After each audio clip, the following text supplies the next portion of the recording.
Are you interested in jumping into the world of drones or aerial photography? Well, in this episode, I put two experts on the hot seat.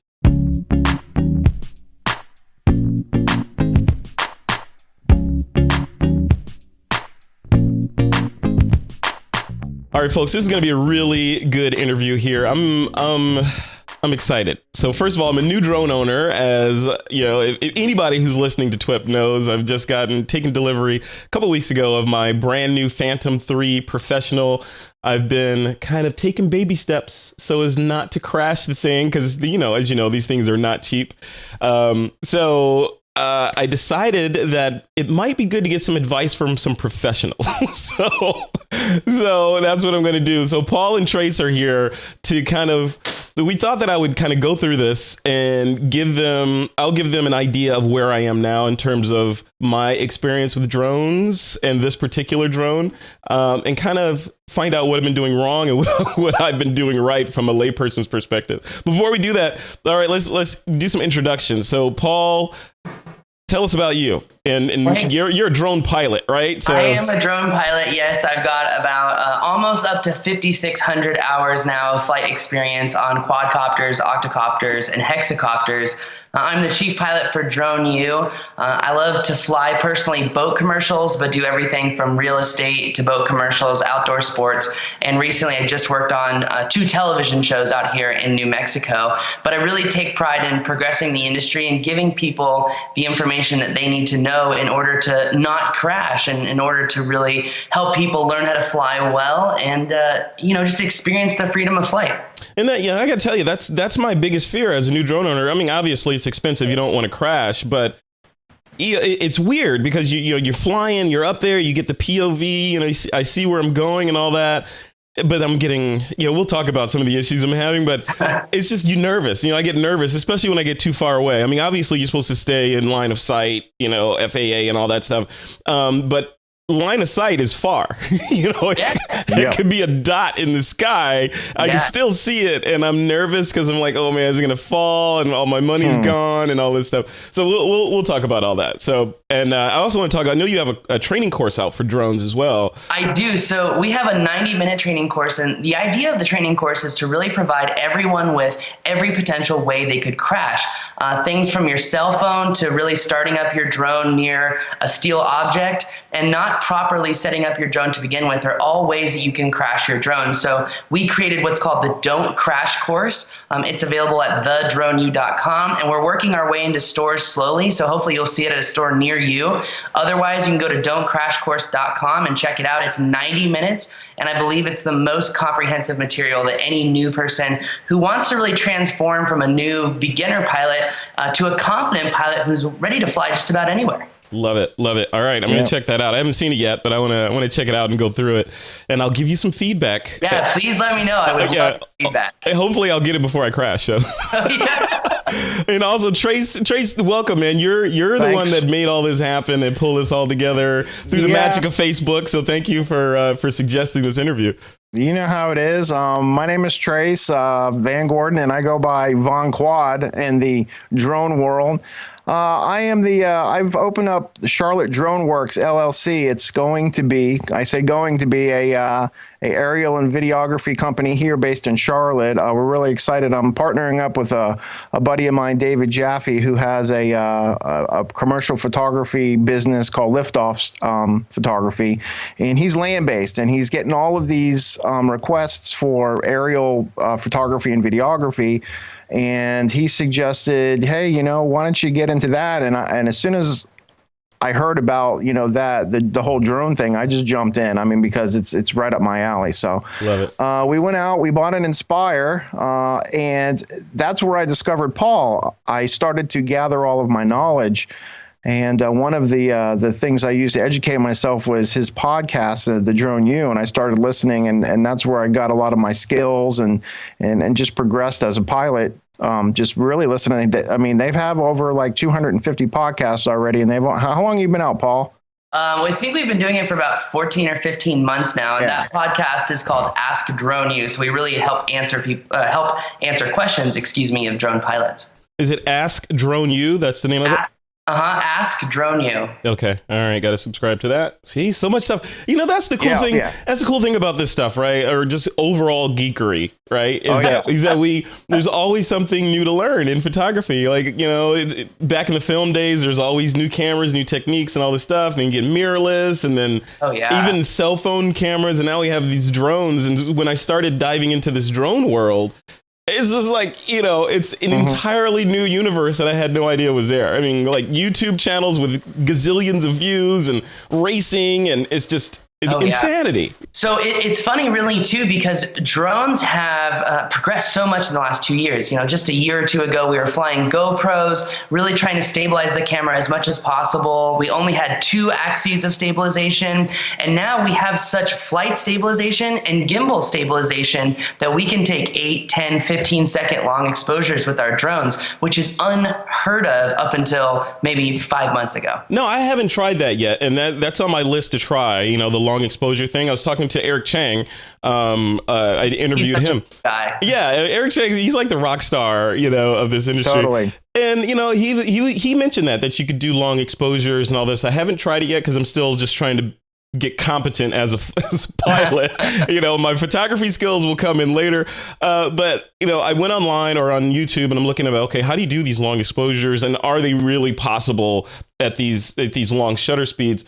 And the one thing I learned, and maybe Trace, both of you and Paul can chime in on this. One thing I learned was an indispensable piece of kit that you need are a set of neutral density filters. Oh, right? yes. Couldn't agree more. Couldn't agree more.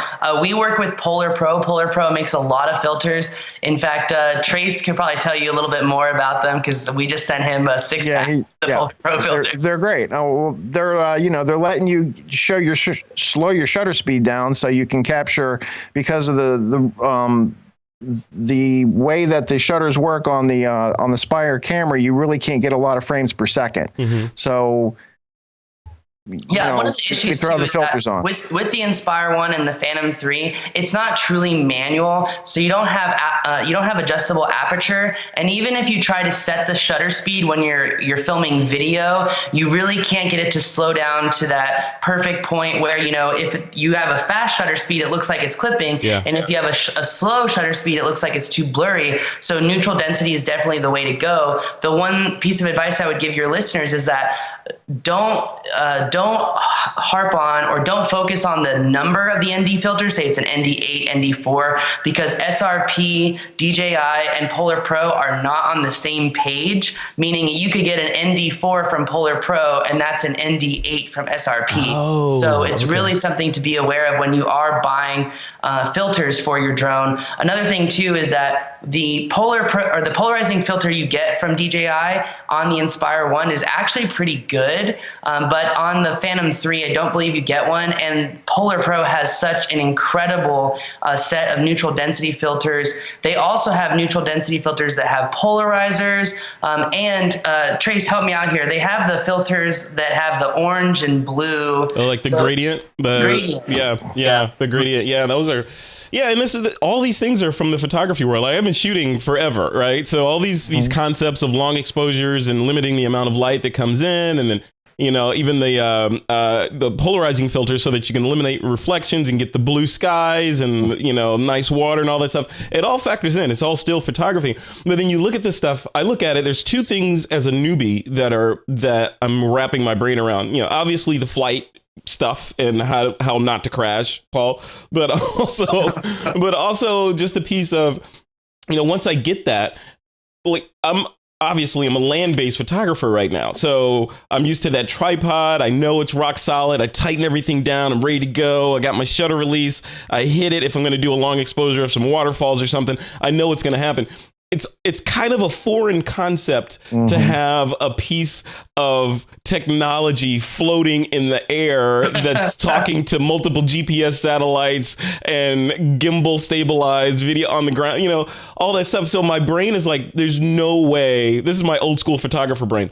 There's no way that this camera can give me a rock solid long exposure without being attached to something on Earth. So, well, can you set me at ease with that? I mean, is it really possible? Yes. The reason The reason why we've seen such a quick advancement of the ability to take long exposures is because of how the drones are built. Like, again, 8 months ago, every motor that was on a drone was perfectly perpendicular to the ground. DJI figured out, hey, that's not really going to work if we want to be able to take long exposure shots, if we want to have super stable shots. So what they did is they actually cantered the motors out. So that way it pushes your prop wash in an X form instead of straight down. So literally the motors are pulling the frame to keep it perfectly still so you can take these long exposure shots. But on top of that, the reason you can only do long exposure on DJI products is because they have dual compasses. It's one GPS that uses American satellites and one GPS system that uses what's called the GLONASS system, which is a Russian-based system.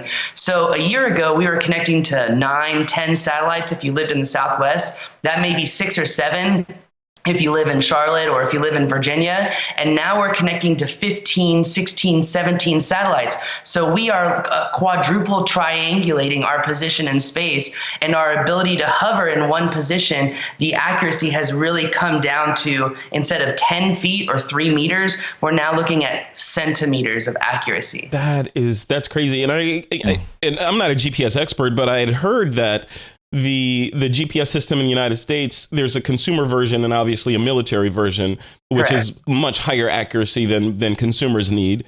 Yeah. So you're saying combined with both of these, with the Russian GLONASS system and the US GPS system, we can get down to that centimeter level of accuracy, which allows for this precise placement in 3D space, right? Yes, but the only way that you can truly get that accuracy is, number one, the winds have to be low, and number two, and this is a mistake that most drone pilots make, and sometimes they crash their drone. Actually, I've seen it a lot. They crash their drone most of the time within the first few hours of flight. Mm-hmm. Why? Because we don't properly set up our drones, right? We're so used to getting our cameras from B&H, and we take it out and we turn it on and we put on the lens and we're like, let's go outside and shoot right now, you know? Mm-hmm. Guilty. And we all have that like level of excitement that is just like overwhelming, and it's what engulfs us into photography. But with drones, that can be super dangerous. So when you get your drone, the very first thing that you should be doing is turning on the drone inside with the propellers off, mm-hmm. and doing what's called an IMU calibration. So you're calibrating the gyroscopes so that it knows exactly what level is. So you put it on a level plane, like your kitchen table, your bar, whatever, yeah. And you let it do an IMU calibration. Now with the Phantom 3, you'll notice that it'll say IMU warming up when you turn it on, right? It's the flashing yellow at the top of the screen. Mm-hmm. So one of the tricks that we tell our students is, if you want a faster startup time when you're out in the field, the IMU records the temperature in which you calibrated the IMU. So if you calibrate it outside on a cold night, your startup time will be much faster when you take your drone to, say, the mountains or outside. It won't wait for the IMU to go up to 120 degrees. It'll wait until it hits 70, 80 degrees. Oh, okay. And that doesn't affect flight or anything like that? No, not at all. Okay, that's good, because it's cold here in California. Well, not cold, but it's chilly here. And when I did that IMU calibration, I was outside. And it was chilly out there. And now it's like, every time I fly, there's that like a good 3-4 minutes of me waiting for the engines or whatever to warm up. So what that is really doing is just allowing the bird's motherboard and gyroscopes to warm up to perform properly. It's just like when you warm up an engine in your car or your aircraft, you're trying to get that level warmth so that all of the metals expand evenly and you don't have a problem. So it's kind of the same philosophy, but the other thing I tell most people to do is make sure you're doing your compass calibrations, anytime you fly anytime you fly, really, but if you don't move more than 20 miles from where you did your compass calibration, it's not really necessary. And the reason I say that, which is different from what DJI says, is because a lot of people tend to do their compass calibrations with their watch on, with their phone in their pocket, or with, near reinforced concrete or mm-hmm. near steel. All of these things create what's called ferromagnetic interference, and they can actually give an error to your GPS. so you won't get super stable flight, and your hold position won't be as accurate either. And it can even cause a flyaway. That makes perfect sense. All these things I did. So, I mean, I had the Apple Watch on. I had my 6S Plus in my pocket. I was on reinforced concrete when I did it. I mean, it still performed, but there's some issues that I want to talk to you guys about. Trace, when you first started getting into this stuff, what were some of the the initial learnings that you had? So here's the progression. When I knew that I was going to get a drone, I was thinking about getting the drone that you bought, Frederick, the Phantom 3 Professional. And you'll remember, Paul, back in the day, I think it was episode 180. I called in because he has a thing on his website you actually record your message. Cool. And he plays it back on his podcast. It's a daily podcast, so it's 5 days a week. Oh, nice. So you'll get your question back fast. And I sent a question in and I was like, listen, I'm thinking about getting this drone and this and that. And I wanted Phantom 3 Professional. And he's like, he responds back and he kind of busted on me. He's like, who's this guy? He's, he needs to get a starter drone. He needs to get a Sima and all this. And it kind of, it kind of woke me up. So what did I do? I bought two things. I bought an Inspire and I bought a Dromeda. What is it? A Dromeda it's up there behind me. It's a small little trainer drone without any GPS and all that stuff, so that I could get my muscle memory into my stick, so that I wouldn't crash a $3,000 Inspire. Right. And once I started to follow the Drone U podcast, I mean, I fired in questions almost every other day. They were probably like, dude, this guy, but I got all the information on how to actually do all of these things that he was just telling you about with the IMU and all of that real fast. And I didn't fly the Inspire right away. I flew the Dromeda for 2 weeks. Got all my information from these guys, and when I ended up flying the Inspire, I was confident. There was no problems with it. I didn't feel like I was going to crash. I wasn't worried about it. And I could go park it up in the sky and do what I needed to do. And that's the level that I want to get to. So let's go through this stuff a little bit. So I have some questions written down here. So first of all, when you look at this stuff, the first thing that hit me when I got my Phantom was, oh, this is awesome. Okay, now I need a bag to put this thing in, because I want to go out. I mean, the first several times that I went out, I just kept it in the box, and I was that guy. And I'm like, you know what? There's got to be a better way. Hey, everyone starts somewhere. We all did it. Trace did it. I did it. Like, it's okay. But I graduated beyond that, and I picked up. Let me grab it real quick. I hope it's GPC. So I picked up this guy. Can you see that? Low Pro. Yeah, this is a think tank. It's a think tank. Yeah, this is the airport helipack guy. Have you seen this one? No. So it figures that he would be getting a think tank, Yeah, so this is what it looks like inside. Hopefully you can see this. Sure, it's a nice case though. They make really nice stuff. Yeah, so there it is. So it's got everything in there, and it's really nice. It's light. It'll fit in the. My thing is I'm gonna travel with this guy to places where I can take it. Like I was in DC last week, and obviously I couldn't take it there. But I wanted to take it around. So that was my first thing. So I wanted to pose to both of you guys. Are there okay, absolutely get this kind of case, or don't get this kind of case, hard shell versus soft shell? Should you even put it in a case? What do you think? Trace, you want to take this? No, you're the GP. You're the GP guy. Right. He knows the case. So there's a lot of good cases, and what you really need to think about is what case can I get that is going to fit as a carry-on when you fly, because you really cannot check your batteries. In fact, now they're cracking down on people who are checking their batteries. So you need to make sure that you have a case. I recommend a hard shell case, just because the plane moving around, even driving in your car, if you go over bumpy terrain for a long period of time, it will actually damage your gimbal.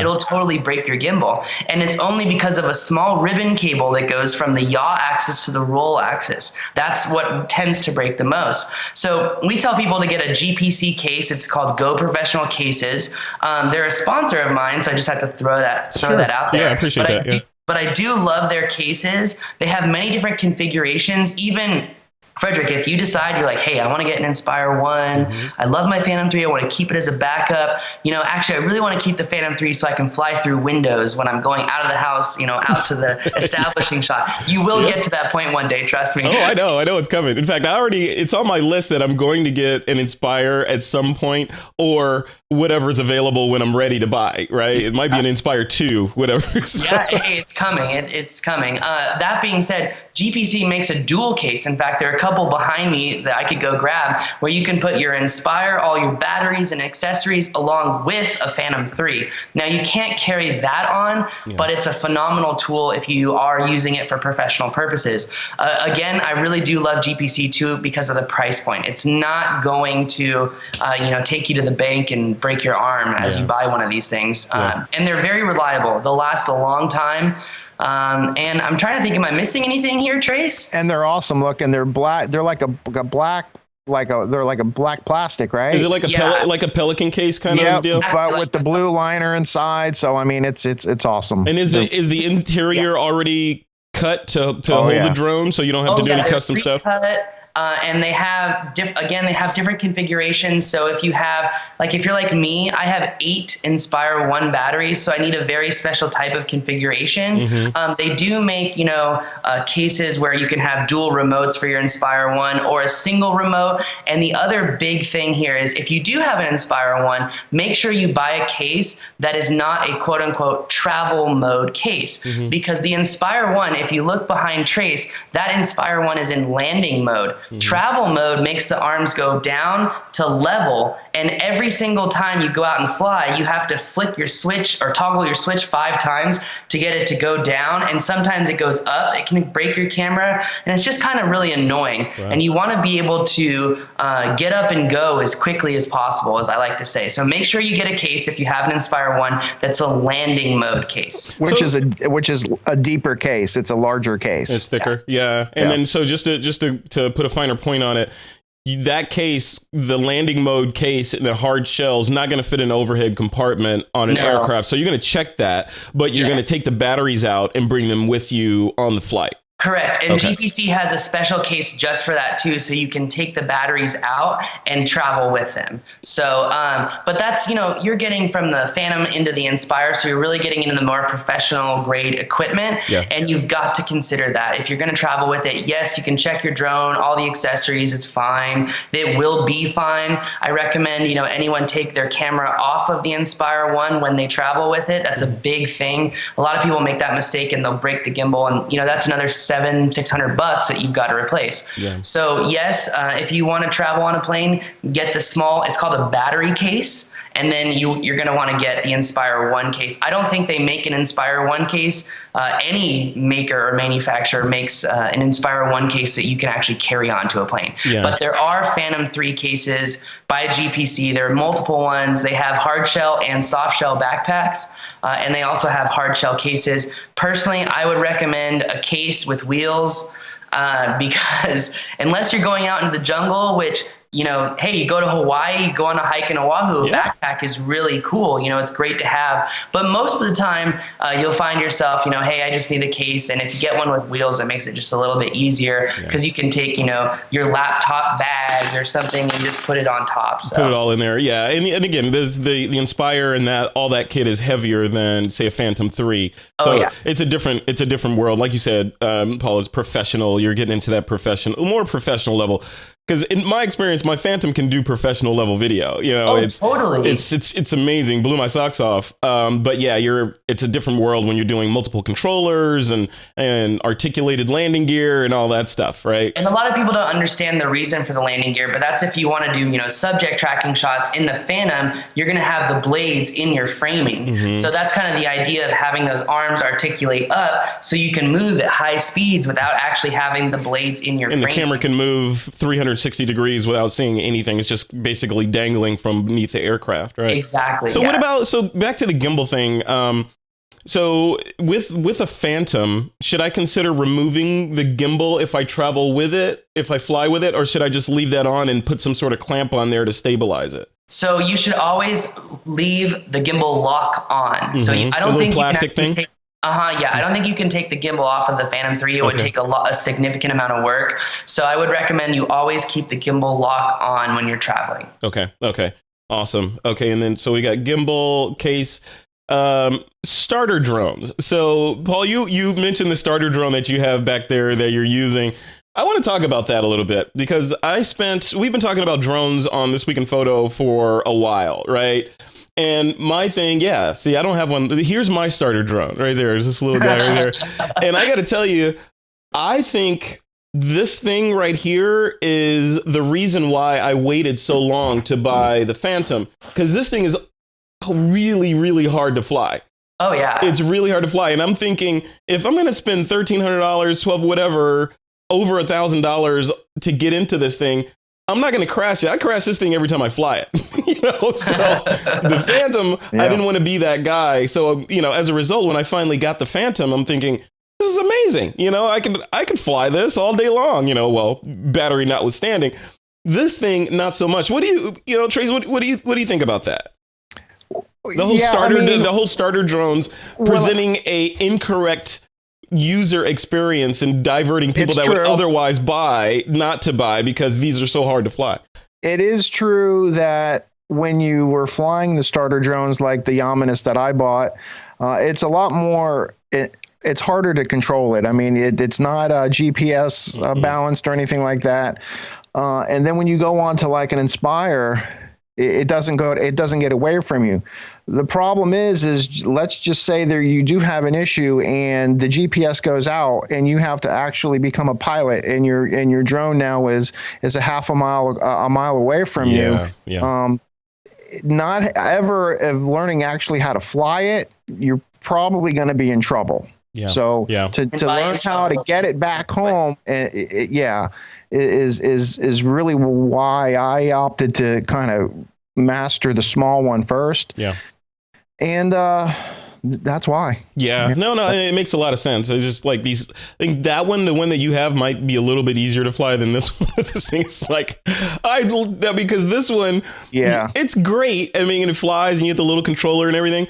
And I can fly it now. So to your point, Trace, I actually, I don't know if I've mastered it, but I can keep this thing in the air. Whereas when I first got it, it's going into the ceiling fan. It's in the sink. It's all over the place. Yeah. But it's such a good thing to start out small, though, because like Trace said, there's no level stabilization in the small drones. Yeah. So you really are learning, the basics, orientation control. And I recommend anyone who gets a small drone, get a drone that has red lights in the front, because you really want to memorize that as the eyes of the drone. That way, when you buy a Phantom, you're used to the orientation. If you see the red lights, you know exactly which way it's pointing. And that way you can take over control. Now, one of the ways that people can avoid flyaways, if they do have a flyaway, is switching the flight control mode on the Phantom from GPS into attitude mode. Attitude mode is going to make your drone fly just like the small one, except it will have level control and it will also have altitude control. So it won't go up and down. It will actually maintain its position in space,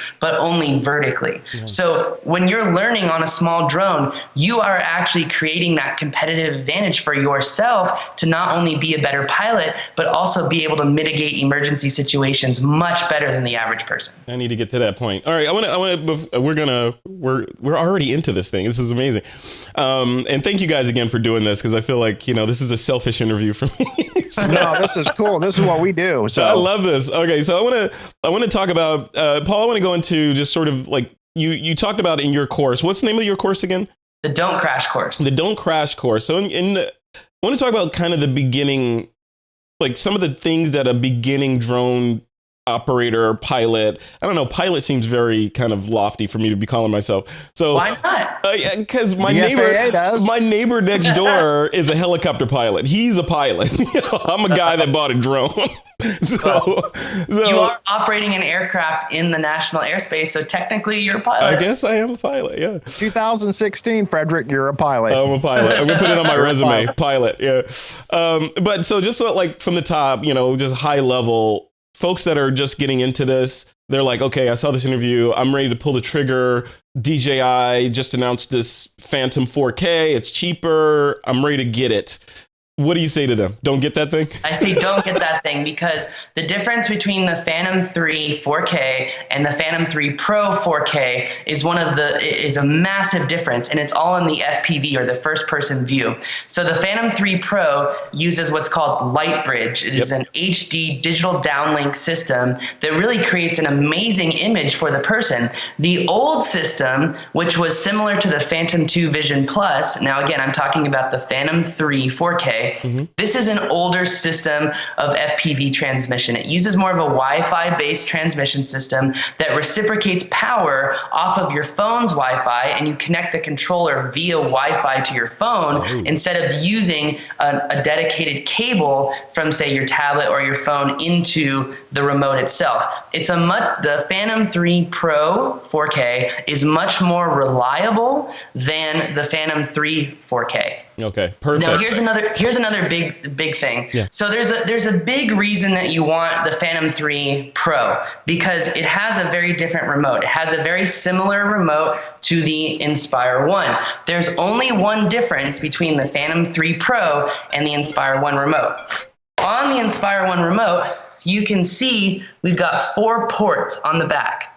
This is really important because professional pilots like myself, we don't like to use tablets because the tablet can't actually process the FPV fast enough. So you'll notice it goes out very quickly, it goes out often. If you're, let's say you've got your antenna set up a little bit weird, it's over here, and the feed goes out. We like to use the HDMI to utilize a monitor, so that way our FPV feed is much more reliable and you can go much further distances by using a monitor. But if you look at the Phantom 3 remote, it only has 2 ports. Right. The beautiful thing is, though, if we just take off these 4 screws and buy the Inspire 1, it's called a remote module, you can just buy a replacement module for the Inspire 1 remote and install it on a Phantom 3 Pro and be able to use a monitor and have FPV out. This is also really important because you'll be able to do a live downlink. So let's say, Frederick, you're like, hey, I want to shoot my show live. Are we going to be able to do it? Yeah, you could take a 12-foot cord and literally plug it into your remote, plug it into your mixer on your computer, and be shooting live outside while you're inside recording in your studio. There's a live feed coming in. See, that's crazy. I'm going to get that thing. See, you guys are costing me money already. All right. So with that, so if we... Here, one of the issues that I hit. So when I first got it, I'm going to go through this calibration process again, as per your suggestion, Paul. But when I first got it, I'm flying, like most people, I put it in my driveway on the sidewalk. I took off. I go up. I look at my house from the air, all that stuff. Right. It was amazing. The feed that I was getting down to the iPad mini that I had plugged into it looked great. From what I remember, it looked great. I'm flying up and down the street. I'm looking down. I'm like, this is amazing. I come back and I land, after the battery went out or whatever. Everything went good for my first flight. Subsequent flights, like I'll go over to a park that's adjacent to my house and I take it up there. I took it up off of Treasure Island, places like that. And I'm getting like intermittent radio interference all the time, it seems like. And I don't know if it's a factor because I switched iPads. I'm wondering, is it a factor of the iPad that's on there? They're both, cellular iPads. I'm like, what's going on? So first of all, I would recommend that you don't use a tablet that has cellular data. That's number one. And that information is actually in the Don't Crash course. There's really important reasons for that that I like to stay away from. But there are so many variables that can actually interrupt your signal. I thought you had to use one. From what I heard, the iPads that have the cellular modems in there are the only ones with GPS in them. And no. So that's technically true if you want to use the follow me feature, but in a couple weeks of you flying, like if you take the Don't Crash course, you learn all these habits about how to avoid emergencies, how to fly certain ways so that you really lower the risk of crashing. But the reason that you don't want a cellular data tablet is very simple. DJI just released the new updates, right, for the Phantom 3 that use geofencing. So we used to be able to fly within 2 miles of an airport. So 2 miles and outside, you could fly, but 2 miles and inside to an airport, you could not fly, which makes sense. But now, because of the FAA and the executive overreach and everything, they have taken that 2-mile area and made it to a 5-mile area, even if the airport isn't like a Class D or Class C or E airport. So they've really, and remember here, there's no law right now that stipulates how far away you should be from an airport. It's all these guidelines were from a document called AC 9157, which was made in 1981 by the FAA, which said anyone who's flying remote control aircraft or model aircraft has to follow a community set of guidelines. And that's where the AMA comes in, the Academy of Model Aeronautics. They said, okay, the guidelines are you've got to stay so far away from an airport, you've got to do this, but it's only guidelines. Well, now the FAA, as of 2 months ago, just deleted that document. I mean, literally, and it's gone. Wow. So they came out with AC 9157A, which totally changes everything and says, okay, no longer do you have to follow these guidelines, but you have to adhere to these rules, right? So they totally changed this. Now, why is this an issue? Well, in 2012, the FMRA, or which was the Modernization Act, Congress created this Modernization Act for the FAA. They said, you've got to create a roadmap to the, to the integration of drones into the national airspace system. But, and I quote, you may not promulgate any rules against model aircraft. And they have done just that with the registration and by changing AC 9157. So, because DJI wants to make the FAA happy, they don't want to strain their relationships with the FAA because it could really hurt their sales. Yeah. They've said, all right, we're going to be more proactive. We are going to extend our geofencing system. So if you have a cellular tablet, your drone will know exactly where you are in reference to the geofence locations that DJI will not let you fly in. If you don't have cellular data, the geofencing will not work. Interesting. Okay, so if in the case, and I know I don't recommend this, but in the case of my tablet, because I have a tablet specifically in that case for my aircraft, can I just go into airplane mode to turn it off? Yes. Or, okay. Yeah. And it just essentially becomes a Wi-Fi tablet at that point, right? Yes, but you want to make sure too that, like, what I would do if I were you is I would delete the DJI Go app off of your iPad and then put it in Wi-Fi mode, download the app again, and then airplane mode. That way it'll fully work correctly. Oh, see, it's these little tips. See? And there are times, Paul, when you would need a tablet with Wi-Fi, like if you were doing mapping or things like that. I mean, it just depends, So when I bought my iPad Mini, I did buy it with the Wi-Fi, with the cellular also. I mean, you can turn it off. So you don't, just so I know, you don't, again, novice, right? So you don't need the GPS. I thought the GPS in the unit or in the iPad was giving me my maps and I could see where the aircraft was in relation to me and all those, telemetry and all that stuff. It's not. No. So the only thing that the cellular data does is actually collect the GPS database of places you can't fly and also collect the database of the map. The drone will still know where it is in space and will also know where it is in relation to your takeoff point or your home point. So another mistake that a lot of people make is they don't wait for the strobing green light on the back of the Phantom 3 or Inspire 1. Why is that important? That means the drone has recorded your home point position. So if you lose the transmission signal between your remote and the drone will fly right back to where you took off. If you didn't record that home point position, it's going to fly back to China. Wow. Yeah, on its battery, right? Yeah. And that's just the joke that we have in the drone industry, flies back to China. So. Right. You're and taking your money with it, right? Yes. Wow, that's crazy. See, that's golden information right there. Because in my head, I'm thinking the GPS antenna in this iPad is what is working with the controller to let the aircraft know where I am and, all that stuff. So it's not using that at all, right? No, really the only reason you want that is, again, like Trace said, if you're doing mapping and you want to be able to communicate your device, say if you're using a program called Drone Deploy, right, where you can map a building and then all of those images go into your tablet, and then your tablet beams those images up to the cloud, where all of those images create what's called an orthomosaic map, which is essentially just a software that puts all of these different photos together to create a three-dimensional map.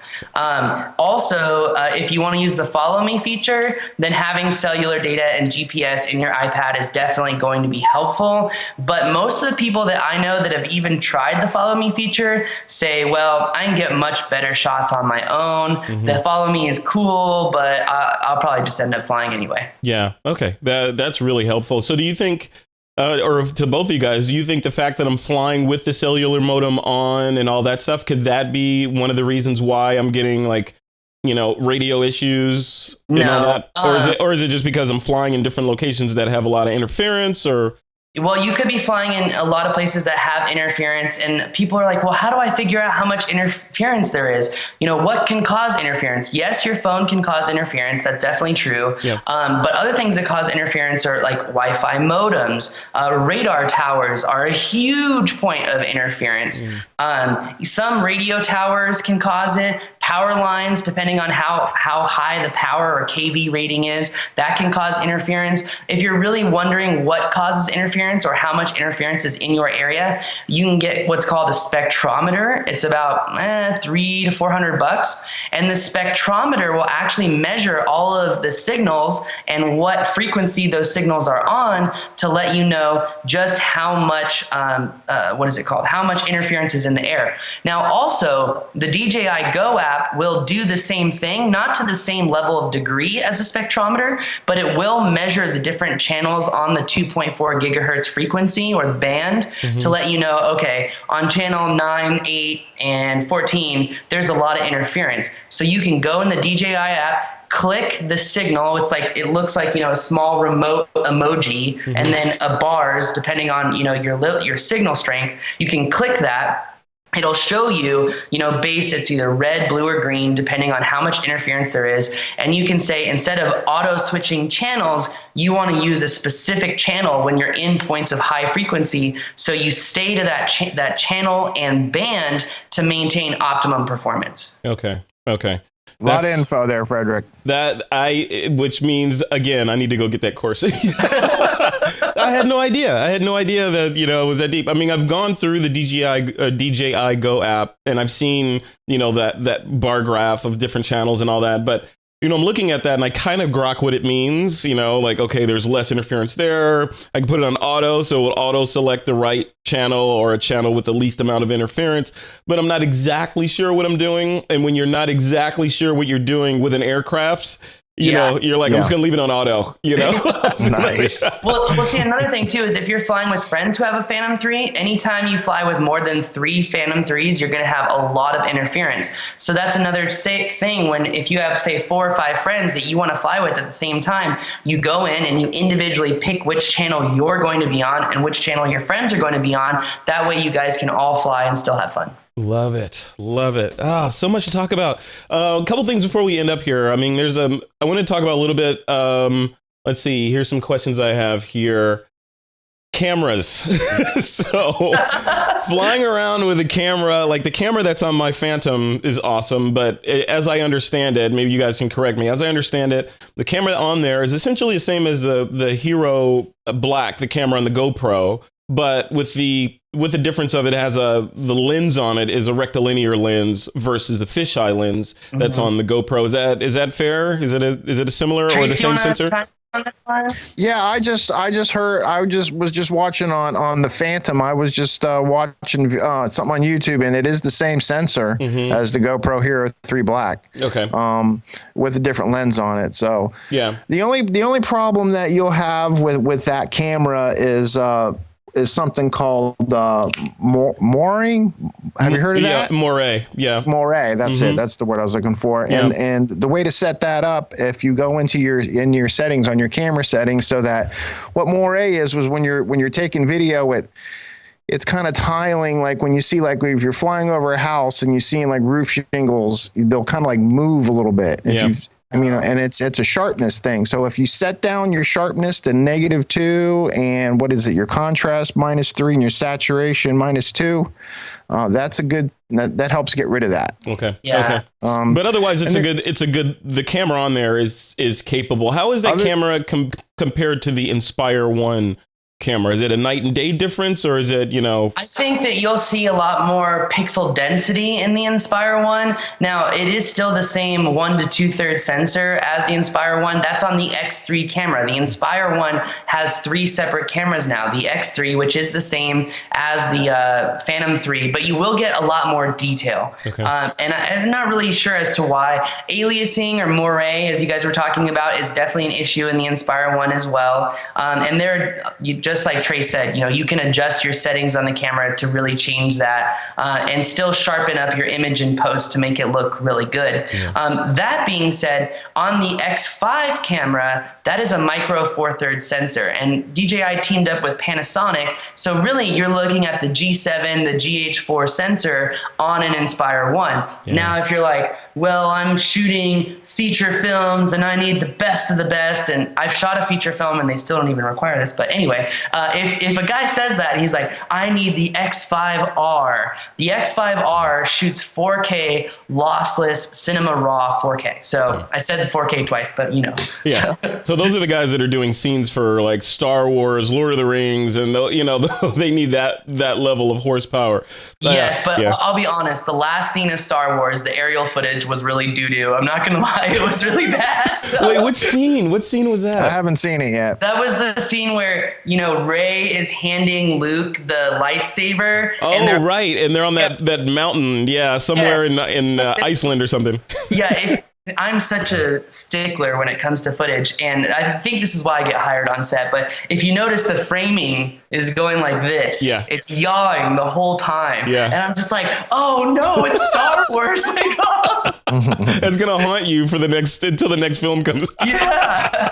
It'll be something new to haunt you. Yeah. I'm going to reach out to J.J. Abrams and be like, please hire me, please. Yeah. I love it. So just to close the loop on the camera. So, a starter photographer, you learn, get your chops on a Phantom 3, and you're good to go. You get some really good long exposure still photography and some really good cinematography with this camera. Then you pony up and get an Inspire 1, 2, or whatever. Now you have more options on there. And with the Inspire, I can remove that camera if I want and put a higher end camera on there if necessary, even one, like the Zen Muse with a micro 4/3 sensor on there. Yes. Okay. But also the one other thing I would say is, even though the sensor is the same as the GoPro 3 and 4 versus the Phantom 3, the Phantom 3 sensor and capability is a lot different in the fact that you can actually take raw photos. So DJI teamed up with Adobe, and now you can take Adobe DNG RAW with your photos. You can't do that with a GoPro. So that is one of the benefits of the Phantom 3. And frankly, I will say that, you can still push the limits of it, but it's not going to be like, if you take your 5D out and you really want to go raw and push the limits of dynamic range, it's not going to be the exact same as a Canon versus, your Phantom 3. So can you shoot raw? Yes, you can shoot photos raw, but you're not going to have that crazy dynamic range that you're used to. Yeah, like plus or minus 3 stops or something, where you can pull out all the shadow detail or recover highlights. And that's just to bring it full circle, like we were talking about in the beginning.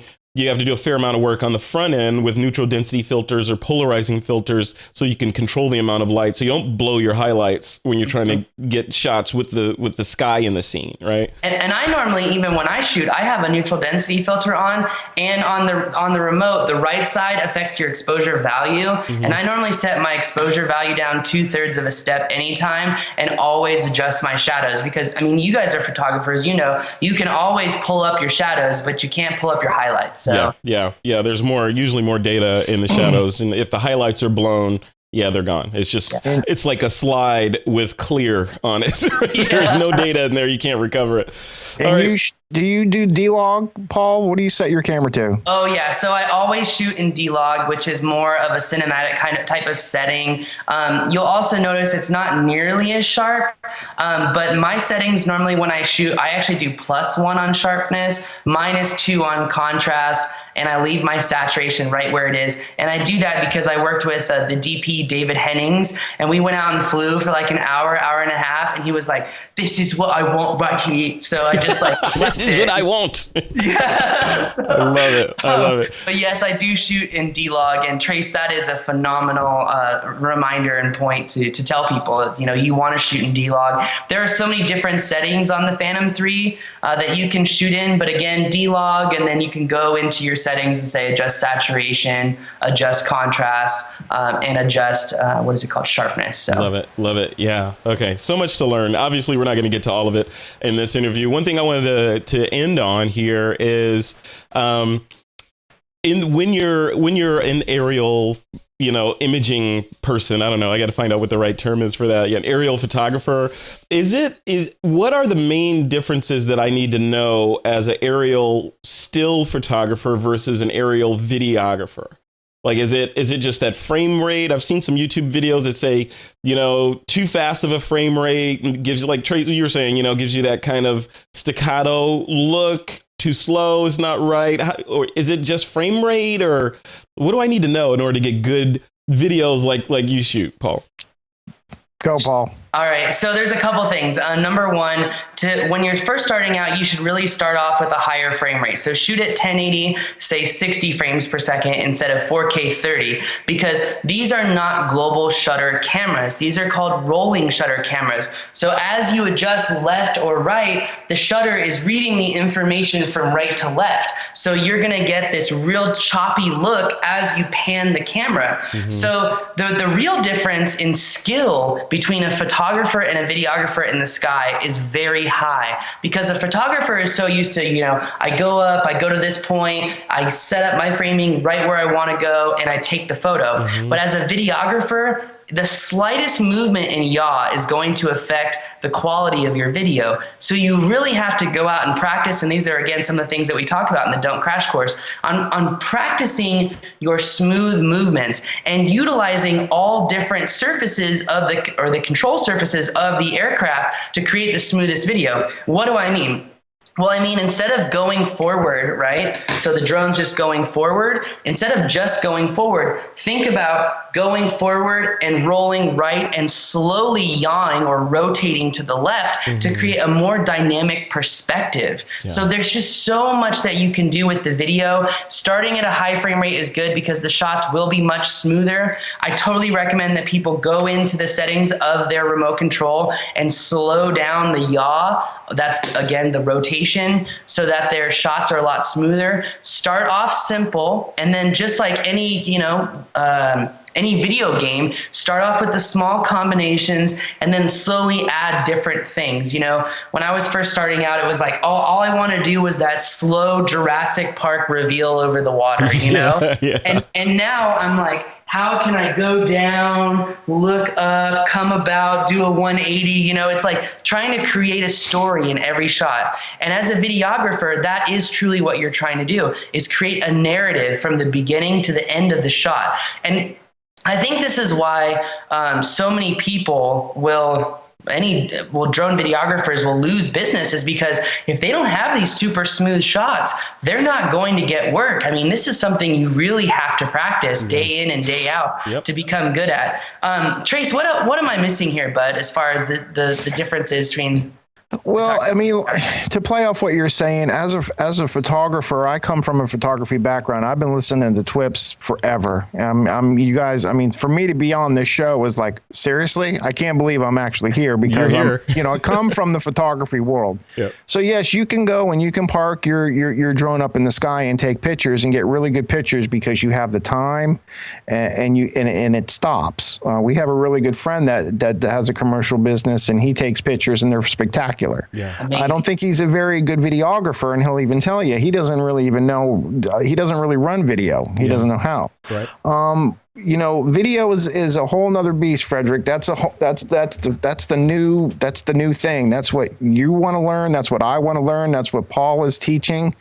But I feel like for me, what I want to do, because I've been shooting, since 1989, I want to get good.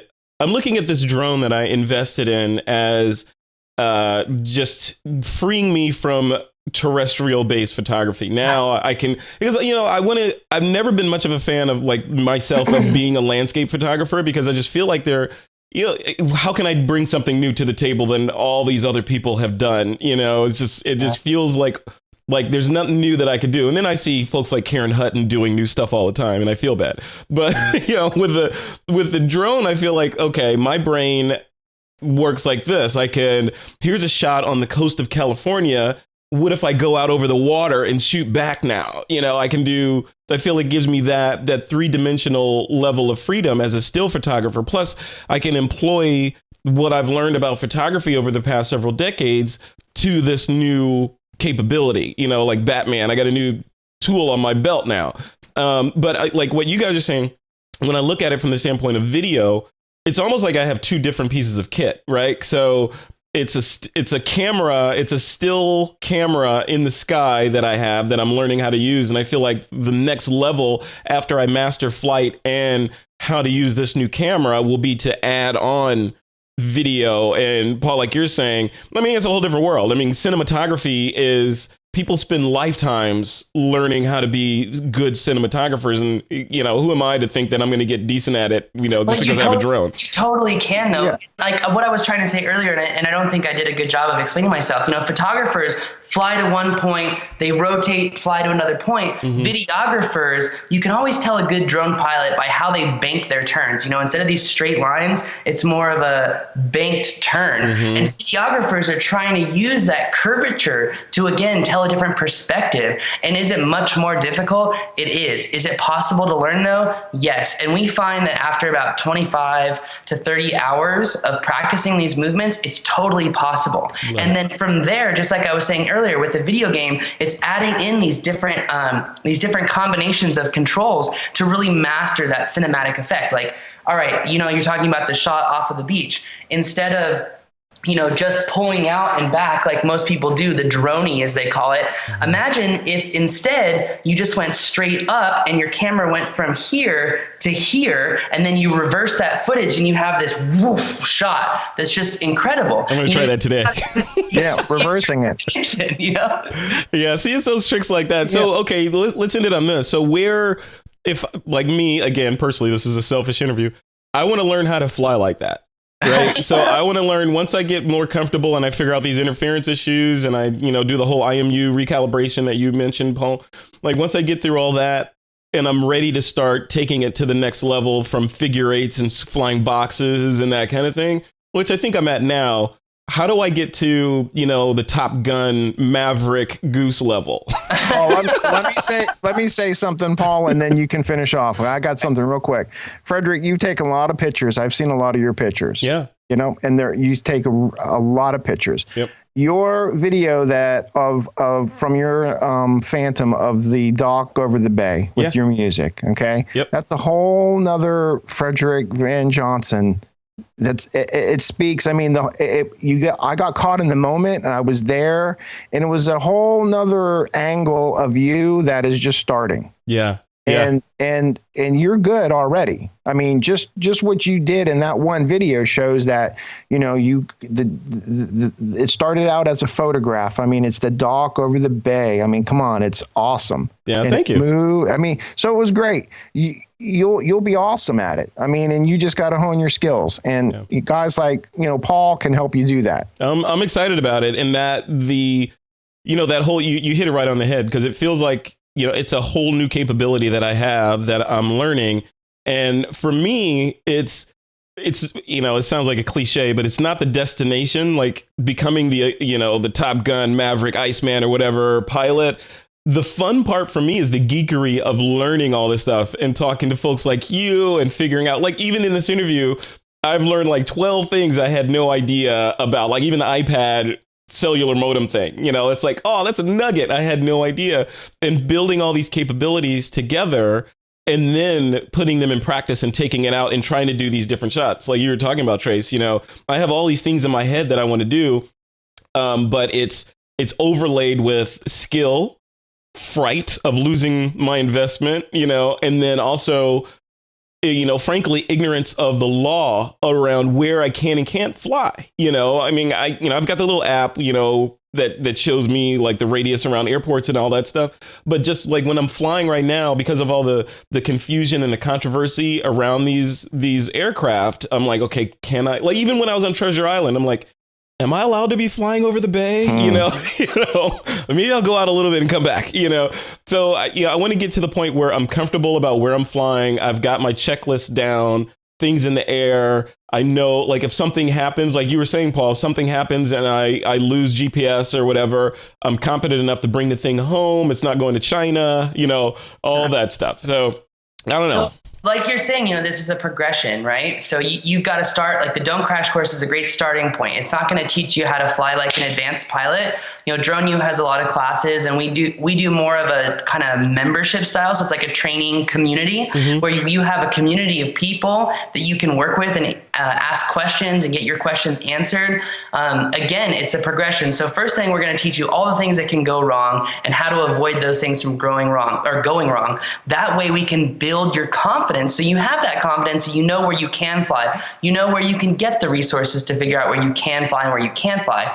And then from there, we can work and hone your skills either via you coming out to Drone U and coming out to the training field, the obstacle course and having fun with that, or just going through, you know, the advanced cinematic course, which I'm actually finishing up right now. And I was just at Newport Beach actually filming. And it's funny, there's only one section of Newport Beach that it's absolutely okay to fly, and it's maybe like 200 yards wide. So, but when you have these resources, you can figure out exactly, okay, where can I go and fly? And, you know, how can I do this? If I'm flying over private property, do I need permission? The answer is yes. Yes. Depending on how high you are, and you know that's a big thing with privacy right now too. David Boggs in Kentucky, who got his drone shot out of the sky when the neighbor was saying you're below my treetops, when the telemetry says you're 300 feet high. Yeah. You know, he's another Drone U member. So you have access to people who are trying to do the same thing that you're trying to do and gain that competitive advantage and really enjoy the adventure of flight, because that is what it's all about. I'm a geek like you, and I didn't realize it until I was 25. And it was like, and now I just love learning as much as possible. Yeah, and I love exploring. And this is just a new avenue to go out and explore. Love it. Guys, thank you for coming on the show. I feel like we're going to be doing more of these episodes. So anytime. Yeah, because there's so much to talk about. I mean, there's the law. We even touch on these legal, like the John Taylor versus the FAA thing. We got to talk about that. Software. There's these automated flight, you know, apps that you can get so that you can program courses and all, you know, all that. There's just so many different facets that we need to talk about. And each one of them could be a different show, you know, a different episode entirely. So it's free therapy for you, Frederick, you know, there you go. The only reason I'm sane right now is because of TWiP. It's my weekly therapy session. I gotcha. That's it. Yeah. Cool, guys. All right. Thank you so much. You're welcome. So, you know, Paul, why don't you start? So where is a good location for people to come check out the stuff that you do, you know, sign up for your classes, all that good stuff? So they can check out thedroneu.com. We're actually launching a new kind of cleaner version of our website February 1st. But if they want to just get that 90-minute, you know, crash course of everything you need to know to be comfortable and confident, it's don'tcrashcourse.com. I think it's only $47 right now to get all of that information. And really what it is to make sure that people not only know how to fly well, but we're collectively educating, you know, the community at large, so we don't lose our right to fly in the future. Love it. Yeah, don't lose your right to fly and don't lose your drone. So, yeah, those two things. If I knew both of those, I'd be good. Cool. All right. And Trace, what about you? Where can people go to see some of your work and what you're up to? A couple of things that I got going on, and I'll be real quick. CharlotteDroneWorks.com is my website for the drone company. Also, I have started. I'm big into FPV. I'm getting into the FPV racing, and I have a new podcast myself. I've just recorded episode 3 today. It's called the Quad Talk Podcast. Cool. So we got 3 episodes up. So quadtalkpodcast.com is my website for that. They link back and forth to Charlotte Drone Works, and I'm teamed up with a bunch of guys racers out in California that are doing some incredible things. And it's really the future. It's a future sport. It's amazing. So I love it. We got to talk about that. It reminds me of what was that bad Star Wars movie when they had the pod racers? Remember the one that scene? Oh yeah. Yeah. Menace. Yeah, the Phantom Menace. Yeah, the bad Star Wars movie. Yeah, so it reminds when I see quad racing, it reminds me of those scenes in there. And whenever I see these FPV races on YouTube, I'm thinking, how do you get that good without crashing a million times and spending a gazillion dollars? That's the thing. You totally. It's like becoming a good, any kind of pilot. You're gonna crash. We actually have an upcoming course on FPV racing where we brought in the #1 and #2 racers in the world to teach you not only how to build, but also teach you how to learn to fly and progress. Because I didn't know this, but we're based out of Albuquerque, and the top racers in the world are in Albuquerque, and I had no idea. That's crazy. All right. Well, we'll link over to all that stuff. Guys, thank you both for coming on. It's been a pleasure. I'm sure there'll be more. This is probably episode 1 of a whole string of related episodes that we're going to do on drones.